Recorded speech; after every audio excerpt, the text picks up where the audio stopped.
Honorable président de l'Assemblée nyakubahwa perezida w'inteko ishinga amategeko, honorable président nyakubahwa perezida wa sena, madame la première ministre, madamu minisitiri w'intebe, muyobozi wa guverinoma, honorables députés et sénateurs, banyamuryango badepite n'abasenateri, mesdames et messieurs les membres, banyakubahwa abanyamuryango ba guverinoma, monsieur le président du conseil, bwana perezida w'inama njyanama n'umucamanza mukuru, monsieur le président du bwana conseil, perezida w'inama njyanama mu bukungu n'imibereho myiza, messieurs les présidents bwana perezida des institutions d'appui, w'inzego zitanga ubufasha kuri demokarasi, mesdames et messieurs les banyakubahwa abayobozi bakuru bashinzwe ubutumwa bwa diplomasi n'abagariye imiryango, umuryango w'abibumbye, ibihugu zanyu, banyakubahwa bahagarariye abafatanyabikorwa mu bya tekinike n'imari, messieurs les banyakubahwa abayobozi b'urwego, mesdames et messieurs les experts, banyakubahwa n'abahanga mu by'ubucuruzi, abahanga mu bya siyanse n'abadufasha muri sosiyete sivile, bashyitsi bakomeye, bagore namwe bagabo. c'est avec une vision Ni icyerekezo gihamye cyerekeza ku hazaza nkomeje gushimangira uyu munsi kugira ngo dufungure umutungo rusange w'amaposita n'itumanaho. Izi nama zigize umwanya w'ingenzi, bigaragaza ubushake bwa repubulika kugira ngo turebe ubushobozi, imiterere nyayo y'urwego rw'ingamba kugira ngo turusheho kubukoresha neza mu mpinduka z'ubukungu, duhuze uturere n'ubusugire bw'igihugu cyacu. Izi ni zo nama rusange za mbere zo muri urwo rwego muri Repubulika ya Demokarasi ya Kongo. Biteganijwe ko Kongo izayobora amavugurura n'ivugurura ry'imiterere nyayo kandi idacika intege. Banyakubahwa, isi irimo guhinduka ku muvuduko udasanzwe. Impinduramatwara mu ikoranabuhanga irimo kuvugururwa, izana ihinduka ry'imikorere ya leta, ibibangamira rimwe na rimwe imiterere y'ubucuruzi hagati, yongera kandi gushyiraho imibanire y'ubutegetsi hagati n'amahanga. Muri iyi si irimo guhinduka vuba, nta gihugu gishobora kwitwaza ko iterambere, irushanwa cyangwa se yenda ubusugire mu gihe buguma ku ruhande rw'ikoranabuhanga rinini, ibikoresho ndetse n'imigendekere y'amakuru. Bityo rero nitwe tugomba gushyiraho ikoranabuhanga, itumanaho rya telefone n'ibindi, nko kuvugura amaposita hakoreshejwe uburyo bwo gukoresha amafaranga, ingamba z'iterambere ryacu ry'igihugu. Muri uwo mwuka kandi intego yacu yo gutuma Repubulika ya Demokarasi ya Kongo iba igihugu cy'ikoranabuhanga bitarenze umwaka wa 2030 mu buryo buhuye hamwe n'ibyo leta ishyira imbere.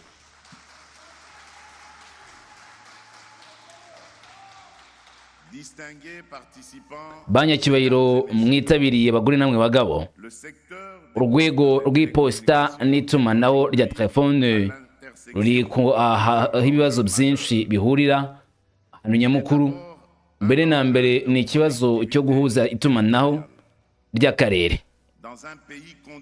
Mu gihugu n'umugabane wacu, uturere duhuza intara, gufungura ibice byo mu cyaro no kwegereza abaturage serivisi z'ingenzi ni ngombwa ku bumwe bw'igihugu. Ariko igice kinini cyo muri teritwari zacu za 45 tudafite serivisi nziza cyangwa se duhabwa serivisi nziza. Umuyoboro wa fibre optique ntuhagije, imikoranire y'intara ni mike cyane, kandi kwishingikiriza kuri internet igendanwa biracyakomeje kugorana. Hanyuma rero ikibazo cy'izamuka ry'ubukungu idusaba imbaraga, inkunga y'itumanaho muri iki gihe, serivisi z'imari zigendanwa, ubucuruzi, serivisi, udushya, kwihangira imirimo no gushyira mu bikorwa bitandukanye, bitanga amahirwe ku rubyiruko, ku bagore, ku bigo bishya, ku bigo bito n'ibiciriritse, ndetse no ku turere twamaze igihe kinini hanze y'imiyoboro igezweho yo gukora mu ndangagaciro. du marché mobile Ibizaza by'isoko rya telefoni ntizigendanwa muri iki gihe cyacu.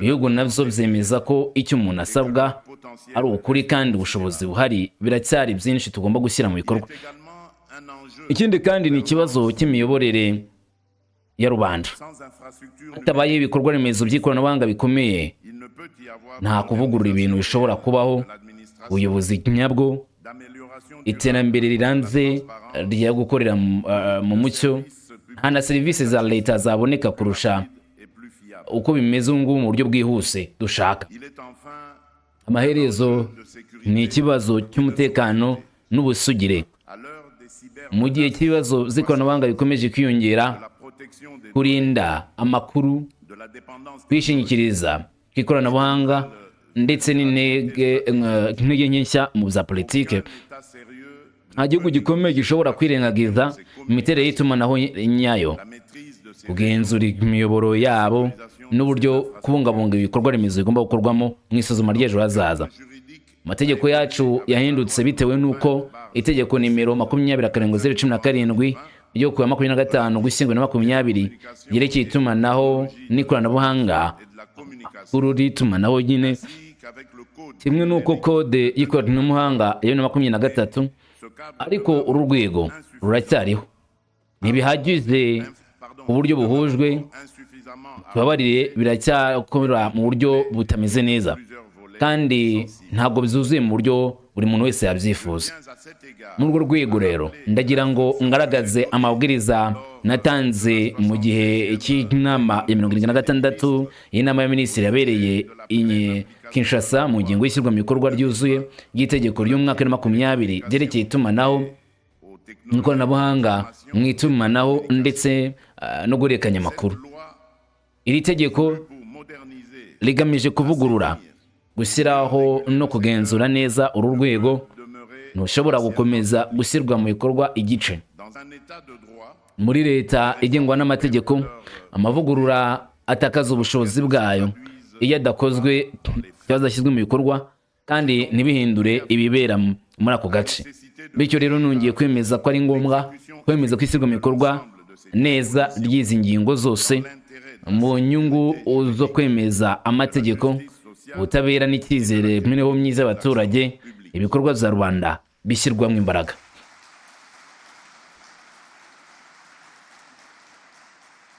j'ai en particulier By'umwihariko mfite sur l'impératif de rendre pleinement opératoire ibi bishimangira itegeko ryo gukora neza ku ngingo ya 40 le droit des rishyigikira uburenganzira bw'abakozi, amasosiyete yo muri Congo y'itumanaho kugira ngo agire uruhare mu ishoramari ry'umutungo wabo ku bigo kugeza kuri 5%.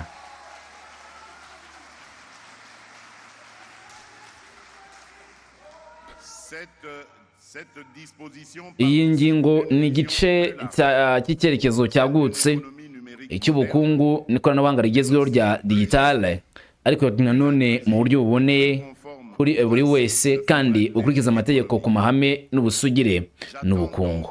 Rero niteze ikintu kivuye kuri leta bijyanye na Minisiteri y'Ubucuruzi, itumanaho l'autorité de n'ikigo gishinzwe kugenzura iposita et des télécommunications n'itumanaho rya telefone rya Repubulika ya Congo RPTS suivent sans délai ko bakurikirana bidatinze inama zikenewe hamwe n'ikigo aho abakora ibikorwa bireba kugira ngo bazamure uburyo bwo kuvana inzitizi zihoraho no kugera ku ntego ishyirwa mu bikorwa neza ry'ibyo dukeneye.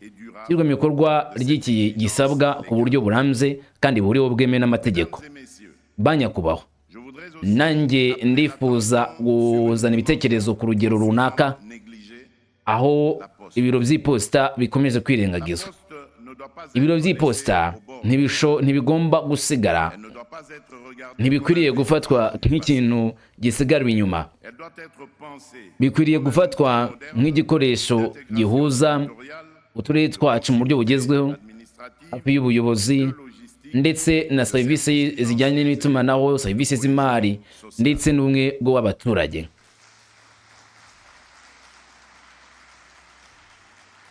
le diagnostic posé à ce Isuzuma ryakozwe kugeza ubu rirakomeye, ariko birasobanutse neza. national Urusobe rw'amaposita y'igihugu yari asanzwe uburyo ateye uyu munsi hangiritse cyane cyane ku buryo umubare munini w'ibiro by'iposita ari byo bidakora, ibicaka ari byo bikora, bigaragaza ibyo igihugu gikeneye. quoi Niyo mpamvu la relance et la modernisation de la poste kuvugurura serivisi z'iposita bigomba gukorwa intégrante. mu gice cy'ingenzi cy'ingamba zacu z'igihugu. Mesdames et messieurs, Bagore namwe bagabo ba nyakubahwa, les généraux qui s'ouvrent aujourd'hui ikigo cy'imari n'umutungo rusange kirimo gufungura uyu munsi ntabwo bikwiriye kuba urubuga gusa, ahubwo ntibigomba kuba ahantu horoshye ho kuririra urwego. Bigomba kuba igihe cy'ukuri de méthode. uburyo n'ifatwa ry'ibyemezo. J'attends de vos travaux Niteze ibisubizo bitatu bivuye mu kazi kayo kandi bisobanutse. Ubwa mbere, gusuzuma indwara yuzuye kandi yumvikana neza ituma de notre économie. kwiyibagiza ibijyanye n'urusobe rw'ibinyabuzima byacu ndetse n'uburyo bwo kubona itumanaho n'iposita. Feuille de route opérationnelle. Hakurikiraho gahunda y'inzira nanone mu gukora ifatika mu ipimwa no gutandukanya ibintu byihutirwa by'igihe gito ndetse n'igihe giciriritse no kureba ikene mu gihe kirekire. Amaherezo Place hagashyirwaho urwego, inama ihoraho coordination et de ndetse no guhuza ibikorwa no kugenzura neza la cohérence kugira ngo habeho ubwumvikane mu mavugurura ndetse no kugenzura imihigo twiyemeje. à cet égard. Kubw'ibyo nanone muri urwo rwego, Chantier imishinga myinshi mbona isa nkaho nécessaire. ikenewe kandi ni ingenzi. Le premier, Icya mbere extension des ni ukongerera igihe ibikorwa remezo kugira ngo habeho guhuza abantu neza mu gihugu cyacu. cela passe par Ibi l'accélération bikubiyemo kwihutisha gushyiraho umurongo wa fibre boutique, kongera imbaraga nanone ya interinete, imikoranire y'uturere ndetse n'imiyoboro y'umujyi, mais aussi par le ariko nanone binyuze mu gukoresha ibisubizo bya satellite ndetse na hybrid ku kugera mu turere vuba vuba, cyane cyane uduce tutagira ku nyanja.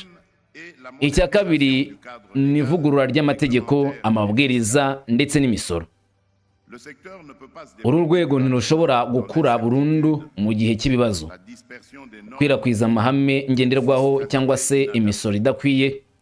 Il faut un environnement Dukeneye ahantu horoshye dushobora gukorera, cohérent, rushijeho kumvikana, attractif, bikurura investissement ishoramari et plus protecteur. no kurengera inyungu kurushaho mu buryo bwa rusange. Le troisième, Icya gatatu ni ireme rya serivisi la protection ndetse n'uburinzi bw'abakoresha. du marché n'a de sens Iterambere ry'isoko rifite ishingiro gusa iyo bibaye bijyanye neza no kunoza inshingano de la qualité kandi bikazana ubuziranenge, ubwizerwe ndetse n'ikiguzi cyiza cya serivisi. Le quatrième est Icya kane ni ukwinjira mu buryo bw'ikoranabuhanga ndetse n'imari. les télécommunications. Itumanaho ntirigomba gusa guhuza teritwari zacu Relativement servi. mu buryo butangwa neza, ahubwo n'igihugu cyose. Bigomba kandi gufungura amahirwe mashya mu turere twacu, Les populations rurales, tuwe n'abaturage bari mu cyaro, urubyiruko, abagore pour les petits entrepreneurs ndetse n'abarwiyemezamirimo bato et pour les citoyens ndetse no ku baturage distance. bari kure cyane y'ikoranabuhanga elegitoronike ryari riri. Le cinquième, Icya gatanu éducation. ni ibijyanye n'uburezi mu ikoranabuhanga kandi iterambere ry'ubushobozi bw'abakozi rigomba kwitabwaho. Ntabwo bihagije guhuza uturere, ni ngombwa kandi gutegura abagore n'abagabo bahamagariwe kubaho kugira ngo bige, bakore ndetse ibikorwa muri iki gihe ibikorwa bishyashya. L'éducation numérique. Bityo rero uburezi bw'ikoranabuhanga bugomba kuba Stratégique. bufatwa nk'ishoramari mu buryo bw'ingamba mu gufasha urubyiruko, ubushobozi bwo kubona akazi, De l'innovation. guhanga udushya La compétitivité. ndetse n'irushanwa ry'igihugu muri rusange. Elle doit toucher l'école, Bigomba kugira ingaruka ku ishuri, l'université, kaminuza, la formation professionnelle, amahugurwa y'imyuga, mais aussi ariko nanone ubuyobozi bwa leta n'ingamba zo kwihangira imirimo. cette périodicité. Uko guhindagurika, iki kintu cy'ingenzi, imbabazi tugomba kuzishyira ku ruhande, aho gica twe baryoza. À savoir Tugomba kumva ko icya kabiri ari itegeko, ni ukuvuga gushyiraho byinshi imirimo igenewe urubyiruko rwacu ndetse muri gahunda y'ibikorwa bya guverinoma na 2024-2028 rufite uruhare mu guhindura ikoranabuhanga, iterambere ry'ubushobozi bw'abakozi no kugabanuka k'ubusumbane bijyanye n'ibikorwa bigenewe rubanda. Ku bw'izo rero kwitoza ubu bumenyi mu ikoranabuhanga ntabwo ari ukugabanya gusa kuvunika bijyanye no gukoresha ikoranabuhanga, ahubwo nanone ni ukugira ngo duhe Repubulika ubuhanga bukomeye n'ibyo dukeneye kugira ngo tugire icyo tugeraho mu kuvugurura ibintu. Icya gatandatu ni ukwigenga kw'ikoranabuhanga kandi n'umutekano w'ikoranabuhanga. Repubulika ya Demokarasi ya Kongo igomba kugira kurushaho kurinda amakuru yayo, imiyoboro, ubuyobozi bwayo, ibikorwa remezo by'ingenzi n'ibikorwa remezo by'abaturage bayo. Banyakubahwa, aba bose amavugurura ntago azashoboka na gato binyuze muri leta yonyine cyangwa se ngo wenda binyuze mu rwego rumwe rwa leta. Bisaba ubufatanye bukomeye hagati y'inzego zitandukanye za leta, abakorera ku giti cyabo, abafatanya ibikorwa mu bya tekinike n'imari, kaminuza, impuguke, abakora, abahanga mu guhanga udushya n'abashinzwe sosiyete sivile. Iyi myumvire yo gushishikariza abantu bose igomba kuba ishingiro ry'uburyo bwanyu mu mikorere. Bityo rero ndasaba ko inshingano zibiza bose muri guverinoma ndabategetse mufate uburyo bukomeye cyane bwo guhindura inyandiko, ibyifuzo byavuye muri iyi nama bishyirwe mu bikorwa binyuze muri gahunda y'ingamba serivisi y'igihugu ya polisi n'itumanaho yubakiraho intego zisobanutse neza n'igihe ntarengwa cyo kuzigeraho, uburyo bunoze kandi buhamye bwo gukurikirana ibyo. Mu rwego rw'abikorera ku giti cyabo ndimo kohereza ubutumwa bw'icyizere kandi bw'ibisabwa. Repubulika ya Demokarasi ya Kongo ni isoko ry'ejo hazaza, umwanya w'amahirwe n'igihugu gifite ubushobozi bwo gukura. Ariko rero twiteze ko ishoramari rirambye ryo guhanga udushya ryubahiriza amategeko n'amategeko agira uruhare nyarwo mu gushyira mu bikorwa ibigenerwa akarere. Abafatanyabikorwa bacu ndavuga ko impinduka mu ikoranabuhanga ya Repubulika ya Demokarasi ya Kongo si ikibazo cy'urwego gusa, bijyanye ahubwo n'ubuyobozi, uburezi, ubuzima, ku kazi, umutekano, kwirushanwa ndetse no kuguhuza uturere twacu. Ku rubyiruko rwacu n'abari mu mahanga ndashaka kubasaba ubufasha ukomeye. Impano yanyu, guhanga udushya twanyu, ubuhanga bwanyu n'ubushobozi bwanyu bufite umwanya wabyo ukwiriye mu guteza imbere igihugu. Repubulika ikeneye imbaraga zanyu, ubwenge bwanyu n'ubwenge bwo kwiyemeza gutsinda muri zino mpinduka. Ntitugishobora kwemera ko itandukaniro mu by'ikoranabuhanga rikomeza cyangwa se no kugabanya uburyo bwo guhuriza hamwe imibereho myiza y'abaturage n'ubukungu bw'igihugu cyacu. Igihe kiri imbere tugomba kugira uburyo bukomeye bwo gufatanya ndetse no gushyira mu bikorwa, tugakosora ubusumbane, tugashyira hamwe guhuza igihugu ndetse buri wese akabigiramo uruhare ku muvuduko ndetse w'iterambere. Kuko amaherezo kuvugurura aho bakorera mu buryo bw'itumanaho ntabwo ari ukuvugurura gusa uru rwego, ahubwo ni ukwitegura iterambere, ni ukurushaho kwagura amahirwe. Ibi bishimangira ubusugire bw'igihugu. Ni byiza rero kwishyira hamwe nk'igihugu kirimo guha amahirwe Repubulika ya Demokarasi ya Kongo uburyo bwo kuba tugize uruhare rugaragara mu kinyejana turimo. Hashingiwe kuri iki cyemezo ndatangaza ko mfunguye umushinga mukuru w'imitungo y'amaposita n'itumanaho.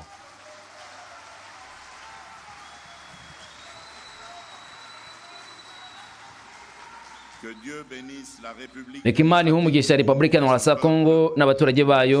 Njyewe ndabashimiye.